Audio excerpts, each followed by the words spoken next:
Book 4, Falcon in the Barn, Chapter 20. Tell me about cow eyes. Knock, knock, knock, knock, knock. Perrin dropped his quill and held his head in his hands. Couldn't Thorn be one to get the pox twice? There had been a few cases. He felt cheated as he sighed, "Come in." It wasn't fair that Thorn's pox were fading so quickly. He'd still have faint scars, but at least those added a hint of ruggedness that the captain was so severely needing. "I just wanted to let you know that I spotted your daughter working in the fields across from the fort. She looked quite well and happy." "Not because of you, Thorn," Perrin wanted to say, but he wasn't entirely sure why Jaytsy looked happy. "Yes, I'm sure she's just fine. She enjoys farming. Seems to be her calling." Thorn frowned. "Calling? Farming?" He scoffed lightly. "Not Miss Jaytsy, sir. Surely not." Perrin leaned back in his chair. Why not? Working the land to produce food for others? What could be more important? Thorn chuckled mirthlessly. "Why, lots of things. People who work in the dirt are so dirty." "So are men whose hands get stained with blood, Thorn," said Perrin. "But when our work's done, men are injured or dead. When farmers are done, people live. I find that exceptionally valiant." Thorn rolled his eyes. "But that's what uneducated people do, sir. People who can't do anything else stick things in the ground, then pull them up again. There's no intelligence or science or thought needed for that. Animals do that." Perrin blinked. Animals plant farms? Thorn gestured wildly. "Well, in a way, squirrels do, but I mean, they use animals." "So do we. We use animals in our work." "But we use horses. They use impotent steers to pull plows. Sir, your daughter is capable of so much more. Surely this is just a passing fancy of hers before she becomes serious about something more serious." Perrin folded his arms across his chest. "And what should she become serious about, Captain?" Perrin could see the answer on his lips. In fact, for just a moment it seemed he would actually break out with, "Me!" But he didn't. His mouth worked for a few moments, trying to find the right words. I'm not entirely sure, sir. Perhaps work in a dress shop." Now Perrin rolled his eyes. "And that's serious? Keep that girl trapped inside. She'll go mad, Captain." Then heavily he added, "Never, never keep her trapped." It took Thorn a moment to register the colonel's meaning. When he realized it was a reference to the incident in the barns, he actually had the decency to blush. "Understood, sir. I'll be leaving now unless there was—" "There's nothing else, Thorn." The next day, Deckett was waiting at the fence when Jaytsy arrived. "I have to take care of the cattle, but I'll be back later to help. Is that all right?" "Absolutely," she grinned. Jaytsy's morning fluctuated between rushing by quickly to dragging on slowly, until Deckett met her in a row to weed for a while before midday meal. As they ate together again, Jaytsy asked him about his cattle experiments. "You really don't want me to talk about that, do you? I can't imagine that'd be interesting to you."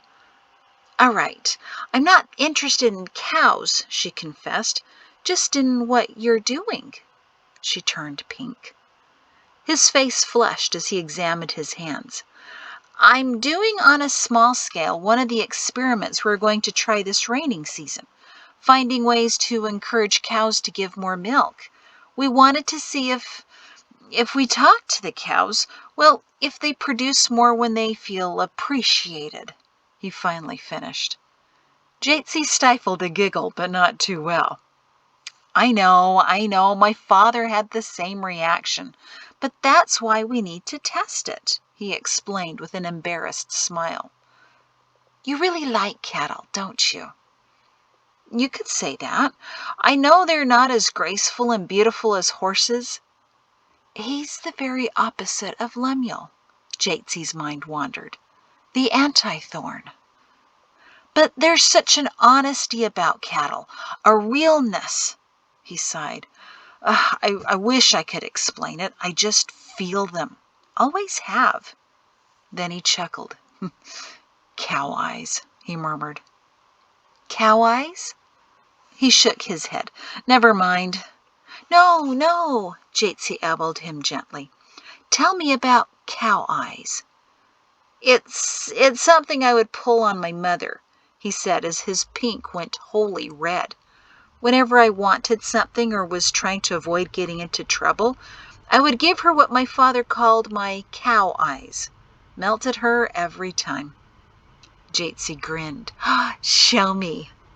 No, you wouldn't appreciate it like she did. Oh, come on. You can't tell me about cow eyes, then not show me. Do cow eyes in honor of your mother. He squinted at her. That's really low. She looked down apologetically. Effective, he admitted, but low just the same. She looked back up at him. Show me just the same? He groaned in embarrassment. Ugh, for my mother. I can't believe I'm doing this. He looked down, shook out his shoulders, then lifted his head with the biggest, brownest, sweetest eyes ever. She burst out laughing. Oh, I knew you'd laugh. That's what I get. I knew that was a bad idea. He turned away from her and hid his face in his knees. No, it was really sweet. Sweet? Oh, that's got to be worse. He moved to get up, but Jaytsy grabbed his arm. No, Deck. He stopped and looked at her hand on his arm.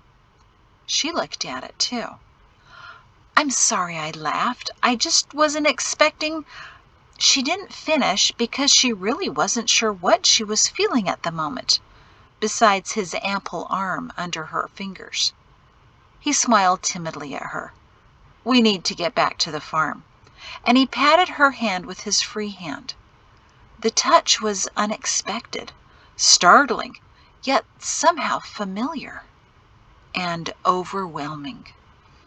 Jaytsy had always thought it would be a soldier, likely an officer, but not Lemuel. Maybe someone like John Offra, but not as tall, or as nervous, or as pale, or hesitant. All right, someone not even remotely like John Offra or Lemuel Thorne, but in a uniform. Someone to argue with, like her parents argued. Someone to chase up the stairs. Jaytsy forced away the blush that heated her cheeks. Deckard reddened as his hand stayed on hers, which they both stared at. Their gazes traveled to each other's faces, which turned shades of purple, and they released each other. Simultaneously and without a word, they marched out to the rows of onions. The next 2 weeks flew by. They talked each afternoon about everything under the sun as they pulled weeds. Life in Moorland, life in Mount Seine, life in Edge, life in Idemia, life in general. Jaytsy even got him to do cow eyes for her again. And each night she fell asleep giggling at his expression and hugging her pillow. There are a few reasons why I like that boy, Perrin murmured under his breath, but no one was in the office to hear him, and he'd shut the door to make sure that he wasn't disturbed. He twisted the knobs on his spyglass, a little this way, then just a little bit that way. The first reason is, his name's not Thorne. Perrin tapped the shaft gently and smiled at the result. The second reason is, he lives right there. Perrin pulled up a chair and made himself comfortable as he peered into the eyepiece again. Never takes her into the house, but keeps her out in the open. Very safe, very manly. Kneels in the dirt close enough for conversation, but not too close as to touch her. He twisted a knob slightly again. He's subtle about his feelings for her, although, young Mr. Brighter, I can read you like a book. From several hundred paces away, that is. He chuckled to himself. I used to watch your parents this way when I was a bit more paranoid, he confessed in a whisper. But this is a healthy paranoia, and I'm sure you'll agree once you have a daughter. He sat up abruptly, the notion of who the mother of that eventual daughter might be shoving itself into his mind and causing all of his thoughts to stumble. It took him another minute to regain himself, and as he hunched over to watch the weeders in the Forts farm, he considered the prospect. She could do much worse, he mumbled, and likely not a whole lot better. I never find myself twitching when I have my weekly chat with him. Young Mr. Brighter was gathering weeds to put into a bucket, and reached past Jaytsy to retrieve what seemed to be a particularly prickly one. He shook his head as she went to pick it up. Perrin read his lips. Don't want you to get pricked by a thorn. Perrin smiled.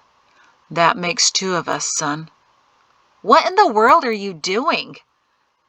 The loud voice at the door made Perrin jump and jostle the spyglass. He sighed in exasperation. Zenas, don't you ever knock? I did, Shem chuckled, closing the door behind him. But whatever captured your attention in the spyglass prevented you from hearing. Perrin deliberately turned the angle to point at the boulder field. Shem smirked. What, are Jaytsy and Decet Brighter now heading up to the boulders? That's not what what I was doing was... If you're at all curious, I approve of him too. Jaytsy was well on her way home that afternoon when she realized she'd left her hat at the Brighter farm. She jogged back, picking up Joriana's hat from the stairs that led to the kitchen, and paused. There was a strange noise coming muffled from behind the barn, but it took her only a moment to identify it. She'd heard it too often over the past year, and there was nothing quite as disconcerting as the sound of a man sobbing, especially when the man wasn't accustomed to doing it. Quietly she crept around the barn to see Decet sitting on the ground, his head on his knees, quivering. He was supposed to be setting the cheese. Jaytsy knew what to do, having seen her mother do it many times last year. She sat down next to Decet, who suddenly stopped. His head came up as she gingerly placed a comforting hand on his back, and he stared at her, startled. What are you doing back here? He asked, wiping his nose on his sleeve and trying to appear as if nothing was wrong. I forgot my hat, Jaytsy said, her eyes brimming with tears to see his still overflowing. Dec, how often do you cry back here, alone? She asked gently. He rested his chin on his knees. I don't. He sighed in surrender. Not often. He closed his eyes as a new batch of tears fell from them. His shoulders heaved and Jaytsy flung her arms around him, hoping to hold him tightly enough to stop his convulsions of grief. Decet leaned against her, resting his head against her shoulder and letting his tears seep between his fingers. I miss them too, she told him.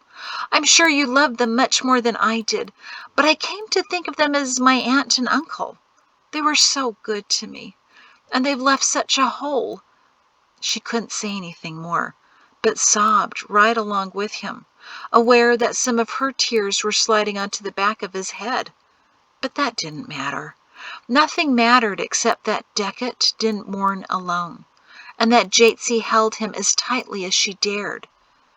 It was several minutes until their weeping subsided, and Decet, his head still down on her shoulder, attempted a few words. After you left, I headed into the house and... His chin trembled, and he held his face with his hands. I started to call out to my parents to tell them something, and I'd forgotten. I'd forgotten they were gone. His voice quavered. I'd been working and was happy, and what was wrong with me that I forgot? You did nothing wrong, Jaytsy told him, now rocking as she embraced his shoulders. It's not as if you actually forgot them being gone, because you still feel them here. They love you so much. They'd be thrilled to know you felt happy again. Decade, I don't think they're really gone. I mean, they're still around us in so many ways. He shrugged against her, still keeping his face covered. She squeezed him tighter, forgetting the fact that she'd never done more than touch his hand or arm before. Sometimes a moment demands a closer presence, and forgives it as well. With her own tears flowing, she said, "Remember earlier today when we both suddenly remembered the canal water was on, and we got to the onion patch just before it flooded? Decade, as we were running, I thought of your mother. She seemed so close, and maybe it was her who reminded us. They're still your parents, and they're still watching and helping. Paradise isn't far away, it's here." The heaving of his shoulders slowed as he listened to her. She realized she was stroking his hair, but it seemed important to do. "My mother lost her father when she was 15, and she told me once that she still hears him from time to time, that when something's very important, he still advises her." Deck roughly cleared his throat. The calf yesterday, the one that wandered, I could have sworn it was my father telling me to check the cattle fence along the forest's edge. That's where I found her." "I think that was your father too, Decade," Jaytsy said, realizing that she was twisting bits of his coarse, shaggy brown hair between her fingers. She subtly slipped them out and slid her hand back down to hold his shoulder. He'd removed his hands from off his face, and one was now resting lightly on her knee, but still he didn't look up. "My hat there," she nodded to it, dropped on the ground a few feet away from them, "was my grandmother's. When I stabbed the holes in it to make it less Idamean, I was sure I heard her giggling." Something in Decade's shoulders relaxed, collapsing him ever so slightly in her direction. She felt his breathing against her throat and smelled his hair, realizing that his scent was, in its own unique way, a form of earthy sweet, mixed with cow. It took all of her effort to keep her chest calm, worried that if it burned any hotter, Decade would feel it emanating from her dress. "I think you should keep talking to your parents," Jaytsy said. "Go into the house and tell them what you plan to say. They'll hear you. They're still concerned about you and they still love you. Remember what Young said last Holy Day? That the work of those who go on to paradise is the work of taking care of the descendants who remain here? My father, when he was very bad a few moons ago, called out for his great-uncle Hogel," she told him quietly. "Something had come into the house that night," she whispered. "Something horrible and black, as if the night had come to life and planned to destroy us all. I hid in my bedroom, hearing my father yelling at it, and he called out for Hogel. He died when I was just a toddler, but Hogel and my father had been very close. Hogel and Tabit Densel were why my father came to Edge in the first place." She smiled sadly and unconsciously twisted a hank of Decade's hair again. "Not that my father would ever confess it, but I suspect he wasn't the best young man. So when he was 18, he spent a season with Hogel and Tabit, and I think they straightened him out a bit. Hogel was his rector here, and when my father needed him—" She struggled to get out the next words. "He came. The Creator sent Uncle Hogel. I could feel him come into the house, Decade. Everything got brighter and safer, and my father changed for good." Now her own chin shook too much for her to continue. Decade nodded awkwardly against her shoulder. "Your father's the one who told me to cry," he sniffled. "He said tears were fine for a man, and that the only time I should be alarmed is when I no longer feel tears for anything or something like that." Jaytsy smiled. I know what you mean, what he means. Deckett sat up slowly, and Jaytsy let her hand slide down his back to release him, suddenly feeling uncomfortable. She'd never before realized how much intimacy is created when two people weep together. She suspected Deckett felt it as well, because he moved a bit away from her as he straightened up. "Thank you," he mumbled, not daring to look into her face. She didn't look at him either, and even though she wasn't sure precisely what he was thanking her for, she nodded. She spied him out of the corner of her eye. "May I ask a question?" "Sure." "What did you want to tell your parents when you went into the house?" He shrugged. "Can't remember anymore. Just one of those things that I guess I'll struggle with for a while, learning how to live without them. I mean, the way I used to live with them."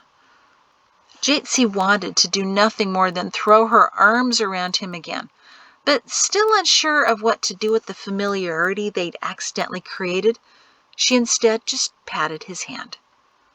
"They're still here," she whispered. "I need to go home. Will you be all right, or would you like me to come back later?" Still not looking at her, he smiled faintly. "I'll be fine. I actually feel a lot better now. Glad you forgot your hat and had to come back." He elbowed her gently, and it felt almost brotherly. Something in Jaytsy's heart sank, and everything about that moment became immensely awkward. She'd been so forward, so affectionate, so motherly. Oh, dear. Of course, he didn't have any other way to respond except with an elbow nudge. Jaytsy got to her feet, patted him one more time on the shoulder, and said, "See you tomorrow, Deckett," before trotting back home, wiping her face all the way. It took Deckett several minutes before he pulled himself to his feet. After drying his face with various sleeves and shirt tails, he made his way to the back stairs to the kitchen again. Just as he had the hour before, he opened the door and called, "Mother? Father?"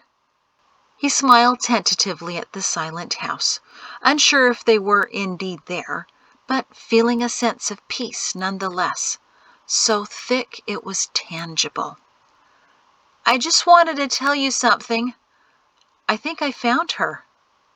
And he wasn't talking about the missing calf. Jaytsy had gone home that evening sullen and worried, not because of her or Deckett's grief, but because she'd feared she'd crossed too many lines too quickly, and she didn't know how to backtrack to where she'd left off. She decided by morning, as she headed again to the farm, that she'd say nothing of their closeness the day before. She watched for Deckett's reaction to her when she found him opening the canal. He flashed her a smile. "Before we tackle the potato section, the peppers need harvesting again along with some tomatoes. The assistant cooks from the fort will be here before midday meal to retrieve them. They also wanted some onions, and I need to move the cattle to a different pasture. So where do you want to start?" Jaytsy, in the manner that she inherited from her mother, that read too much into a situation, decided that his "where do you want to start" signified asking how she wanted to proceed after yesterday. Later she realized he probably was just referring to the farm, but she felt safe in saying, "What do you think we should do first?" He shrugged as he turned the spigot to adjust the water flow.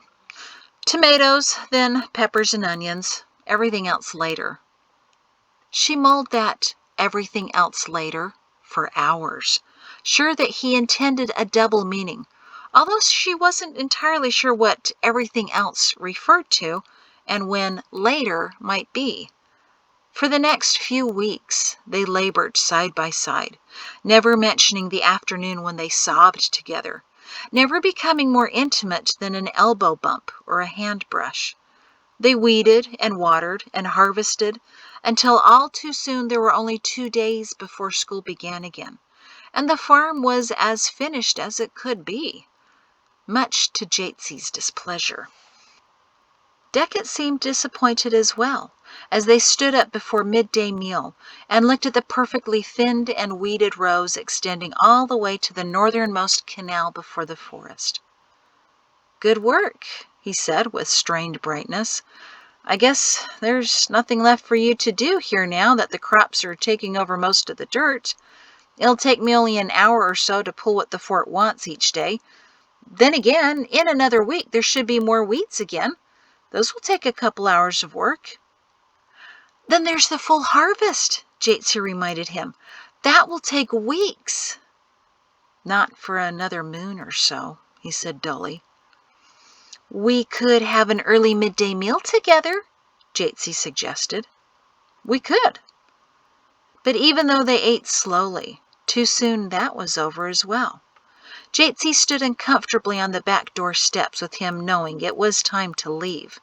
But because she didn't know when she'd be back, she desperately tried to think of some way to still see. "Dinner!" "What?" "You should come to dinner tonight. My mother's been saying that she wanted to invite you over. I guess she talked to you after the congregation meeting last Holy Day and heard of some of the things you were making yourself." Deckett chuckled softly. "Mothers always think you need something more than meat and potatoes." His chuckle fell away, and his face contorted into sorrow, which he tried to hide by kicking at some gravel by his feet. It was the first time in weeks Jaytsy had seen that level of grief in him, and her arms actually rose up in a desire to hug him, but she forced them down. They were in full sight of the main road, after all, and a group of soldiers walked by just a few dozen paces away on their way to patrol the village. But Jaytsy felt safe in gripping Deckett's arm. "Please join us tonight." He looked up hesitantly, quickly wiping his nose with his sleeve. "Only if it's all right with your mother."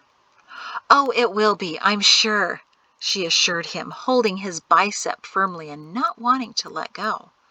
"My father missed chatting with you last week, and I know he wanted to see you again." "He's very diligent," Deckett said. Nervously, she noticed. "Is that all right?" "Oh, absolutely," he said, a bit more easily. "It's just that sometimes I get the feeling that he's watching me."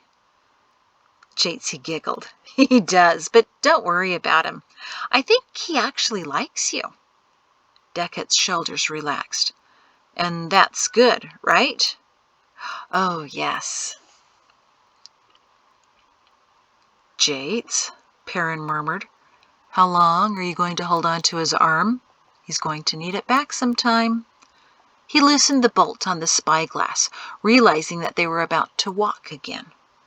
"Farm looks great. Guess that means this is the end to weeding for a while?" "Oh dear. Maybe she's hoping. Deckett, you're right in full view of the main fort road. You know that? And me, but we won't get into that. So if you're going to kiss her, then at least make some pretense for taking her to the barn or something. Wait, she's leaving. And she doesn't look too happy about that? No, wait, she's smiling. I don't get it." He readjusted the glass. "And Deckett, you're just watching her walk away. And suddenly you look nervous. And now you're looking up here." Perrin sat back quickly, almost embarrassed. "You can't see into the windows from where you are. I know, I've checked." He sighted in the young farmer again. Deckett was still gazing at the fort tower, but now massaging his hands anxiously. He clapped them once as if coming to some kind of conclusion, and turned to go to the barn.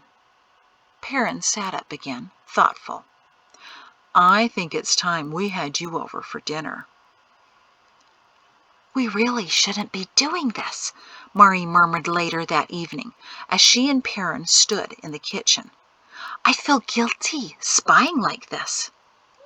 "It's not spying," he whispered back. "Our daughter is on the porch talking to a young man, and we need to make sure everything is fine." "But they've been saying goodbye for the past 15 minutes, and it's growing quite dark, and I think they know we're here." "No, they don't," said Perrin confidently. But Mahrree didn't believe him, and she suspected he was hoping to see something happen. Deckett had come over for dinner, a bit warily, and had spent the last 3 hours growing more at ease and less anxious as the evening wore on.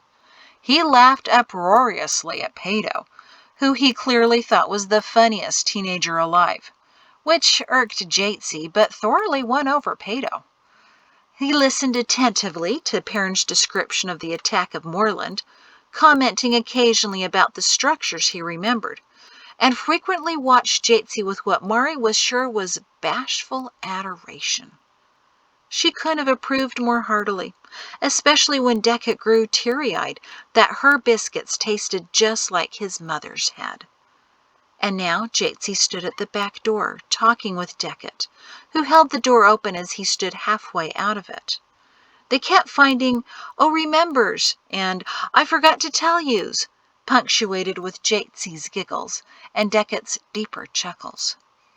Perrin kept edging closer to the kitchen door that was open a crack, allowing them glimpses of their daughter and her friend on the porch, but Mahrree nudged him backward into the shadows that hid them well. "I can't hear what he's saying," Perrin murmured in her ear. "We're not supposed to be hearing. We're just watching," she whispered back. "That's not good enough." "They'll hear you. Be quiet." "Just one step closer. It's darker now. They won't notice." Mahrree sighed and let him step noiselessly closer. He really was very good at that, she had to admit.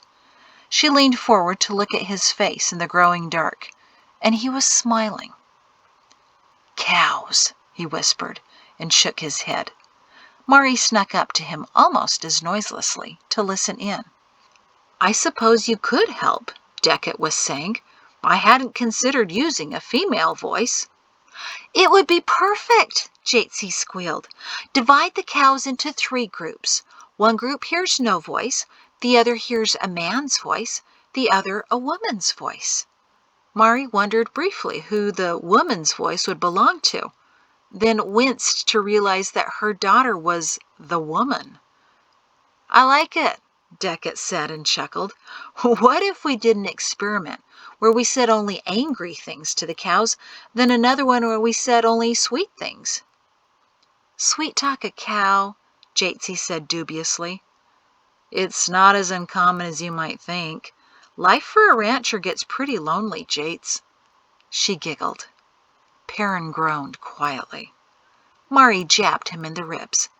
"That was funny, not sappy at all," she whispered to her husband. "Please tell me we were never that awkward," he murmured. "They're not awkward, and we were far worse. Don't you remember Mr. I Could Love a Woman Like You?" His shoulders shook in a silent laugh as he remembered his first profession of love for her. "But I've never kissed a man before," he whispered, mimicking her panic when he first tried to kiss her. She clutched his arm and stifled a snort into his shirt sleeve. "How often would you need me to come by?" they heard Jaytsy ask Deckett. "Oh, every day after school. Take holy day off. We could have your brother come too. He's really funny." Jaytsy must have been rolling her eyes. "He could record the results," Deckett added. Jaytsy sighed. "Oh, I like this boy," Perrin whispered to his wife. "Good young man, building in a chaperone." "What will we do when the experiments are done?" Jaytsy asked. "There are always more," Deckett assured her. "We could try to test why cattle run from your father." Jaytsy laughed. "I think it's because his favorite food is steak. They must see it in his eyes or something." "See, we could keep busy until planting season comes around next year." "So you are staying?" "Where else would I go?" "Last week you mentioned going back to the university." "Oh, yes. Actually, I seem to have forgotten about that. I could always go the next year, I suppose." "Or you could just always stay here." Jaytsy leaned further out the open door. Deckett took a hesitant step closer. I could." "Because, Dick, I don't know what I would do if you left," she whispered, and several paces behind her, her parents leaned ludicrously to eavesdrop. "Well, Jayts, I don't know where I'd rather be." Mahrree realized she was holding her breath with anticipation for what might come next, until she was overwhelmed with guilt. She stepped back quickly and pulled her husband along. "Hey!" he snarled in a whisper as she dragged him into the eating room. "What are you doing? I think he was just about to We shouldn't be spying." "I'm her father. I'm supposed to be. And it's not spying." Mahrree gave him a stinging look. Perrin gave it back. "Think back," she told him. "Remember how everyone watched us? Remember the last debate? Somebody said they'd never had so much fun watching a courtship." Perrin's eyes began to soften reluctantly. "Yes," he finally sighed. "But Jaytsy and Beckett didn't know we were there." She squeezed his arm. "I like him, Perrin. He's so good for her. I feel it. Jaytsy's been so happy these past weeks, and she glows when she talks about him. There's definitely affection between them." "But is the affection born out of shared grief of missing the Briders?" Perrin said. "So when the grief subsides, so does the attachment." "I've wondered that myself," Mahrree admitted, "but I don't think so. They work side by side every day. They're now managing the entire farm and dairy all by themselves. Obviously, they work very well together, which suggests to me an even better chance of them staying together." Something inside of Mahrree grew hot and anxious, realizing that maybe, just maybe, this was it. "So he's grown fond of her because of the way she picks peas?" Perrin raised one eyebrow dubiously. "Better than the reason for which I grew fond of you, arguing with me." He bobbed his head. "But she's still so young, Mahrree." "I know, but only in body," she assured him. "In mind, she's matured at least a decade since the land tremor." "True," he murmured. "Perrin, I didn't think something like this would happen for another few years yet, but he's such a good man, and I don't want us or anyone to mess anything up for them, even if it means that you back off a bit." He nodded grudgingly. "I will stop spying as much." When they heard Jaytsy come through the door to the gathering room, they turned expectantly to her. "What?" she asked, her eyes darting between the two of them, as if worried they may have witnessed something she didn't want them to see. There was a slight blush to her cheeks that Mahrree was sure was also on her face after Captain Perrin Shin smashed that first clumsy kiss on her mouth. "Nothing, nothing," Mahrree assured her, unable to keep the corners of her mouth from lifting into a smirk. "So he's headed home then?" Her voice was unnaturally high. Jaytsy smiled and blushed deeper. "Yep," Mahrree thought. "First kiss." She glanced at Perrin, who, judging by the slight furrowing of his eyebrows, was looking for evidence of one as well, but wasn't seeing it yet. Mahrree would fill him in later, maybe.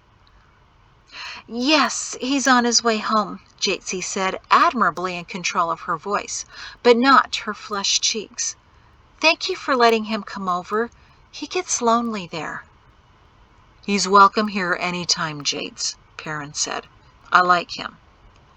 Whatever resolve Jaytsy had acquired before she faced her parents dissolved at her father's words. She broke out into a huge grin, glanced at her mother with a look of something like triumph, and rushed to her father and kissed him on the cheek. "Thank you." When she ran to her bedroom, Perrin turned to Mahrree. "What was that all about?" Mahrree's eyes were wet. She knew exactly what Jaytsy was thinking. Whomever her father liked, she was free to love. "When this is all over, I'll tell you, Perrin. I don't want you to mess anything up." So I was wondering, sir, Raiden said to Thorn, do you think your mother might mention me to your father and grandfather? They were walking across the compound before midday meal when Raiden blurted the question that made Thorn scowl. Because I did do quite a bit for her while she was here. Took her to the market many times, walked her past the Shin's home. She did not believe me that they lived in something so dumpy, and acted as her personal servant for 2 weeks. Perhaps she may remember me fondly to the generals? Thorn sneered. Why in the world would they care? Because, sir, you've said I should make my name known to those who have influence. There's no family with more influence than the Cushes and Thorns. Not even the Shins now. I was trying to follow your advice, sir, he finished pathetically. Thorn sniggered to himself that Raiden wasn't clever enough to not tell the officers he was trying to manipulate what he was doing. That's when he spied her, walking briskly to the command tower with a pair of boots in her hand. The colonel must have been planning another race and forgot his running boots at home.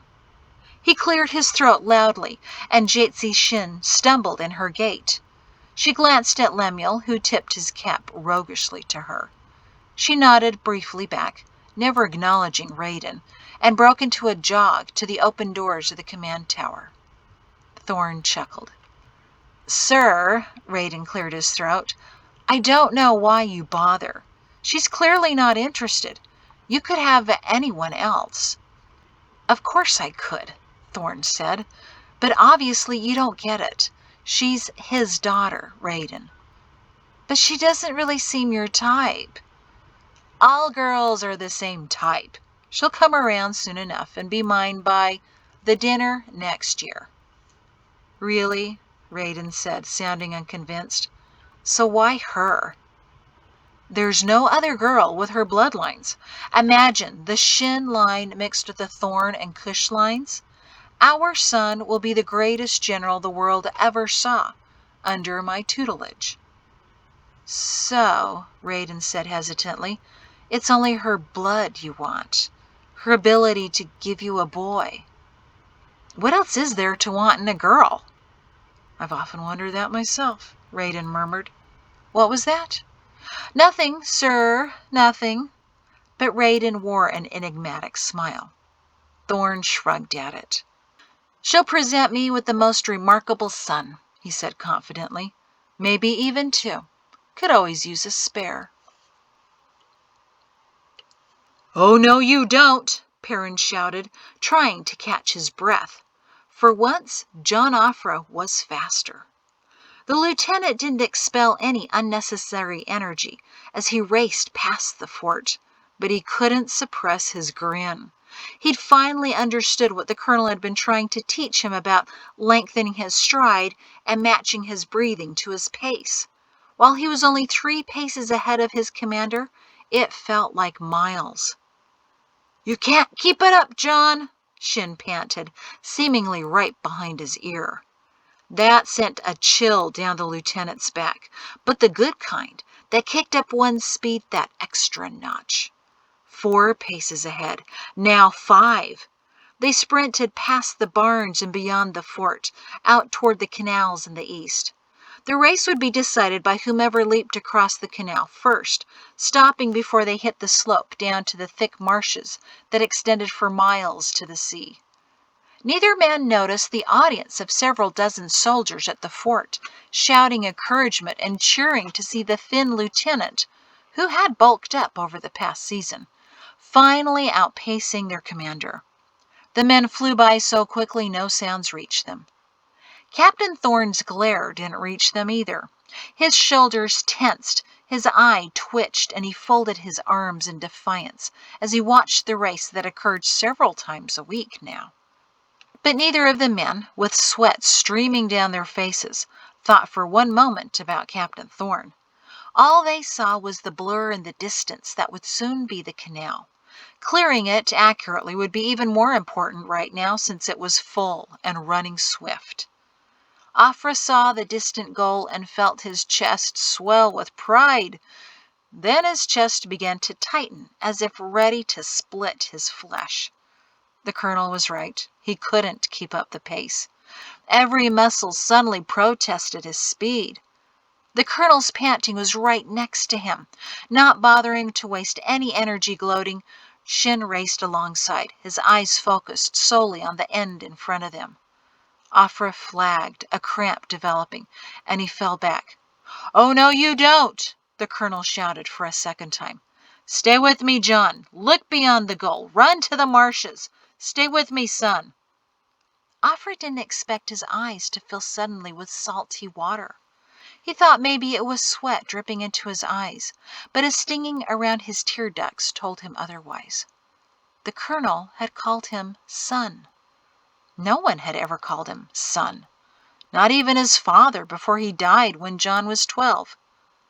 "Stay with me," the colonel gasped, somehow finding the strength to turn his gait into a sprint for the last 100 paces.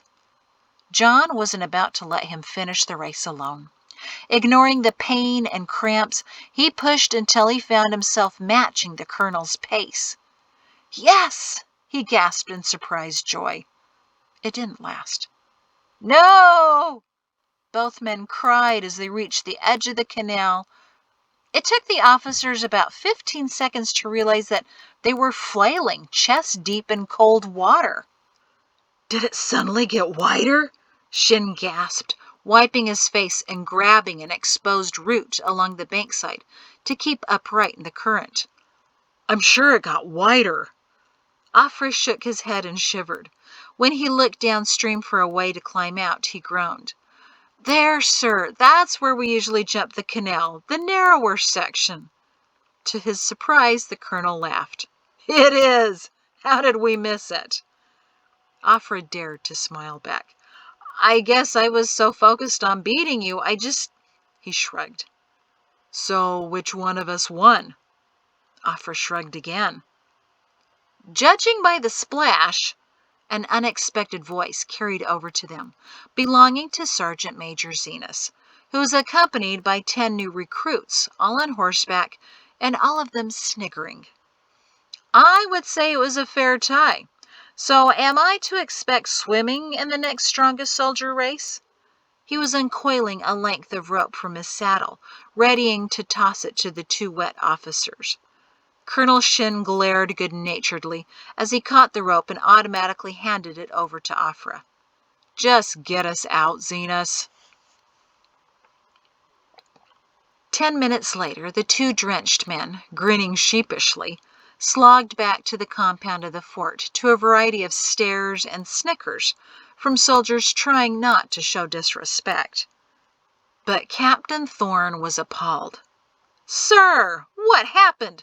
Afra, what did you do to the colonel?" He stood in front of the command tower doors, his hands on his waist. The colonel laughed lightly and put a hand on Afra's shoulder. "Relax, Captain. We did this to ourselves. Just missed the mark. Quite refreshing, actually. Afra, go change and get back up to the tower. Captain, don't you have something you should be doing?" Thorne knew all kinds of things he should be doing. Firstly, he would have made sure the colonel wasn't shamed and humiliated in front of his men. But all he said was, "I'm doing all I can to serve you, sir." He didn't understand the scowl of the colonel. Even though he'd sidled as much as he could to be under his wing, there was still so much about Shin he just didn't get. But he would, when he was his son-in-law, and then he'd get the rest of the world. But for now, he headed to the barracks for a surprise inspection, fuming. Why did Shin bother with Afra, that insignificant...